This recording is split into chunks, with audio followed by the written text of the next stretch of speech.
तो एक गद्दार काल एक बोललाय, जय गुजरात.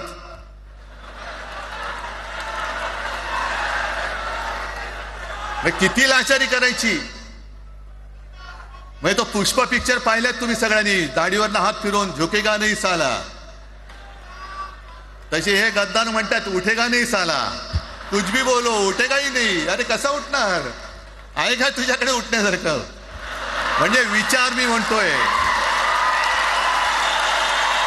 हिंदी भाषेच्या सक्तीला विरोध न करणारा बाळासाहेबांच्या विचाराचा पाईक असू शकेल? आपला मालक आला म्हणून त्याच्यासमोर जय गुजरात म्हणणारा आपल्या बाळासाहेबांच्या विचाराचा पाईक असू शकेल? आज मला कल्पना आहे की अनेक बुवा महाराज हे बिझी आहेत.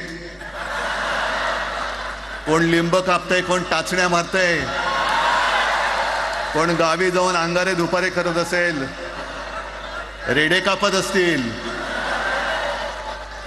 त्या सगळ्यांना सांगतो, या सगळ्या भोंदूपणा विरुद्ध माझ्या आजोबांनी लढा दिला होता आणि त्यांचे आम्ही वारसदार म्हणून तुमच्या समोर उभे ठाकलेलो आहोत.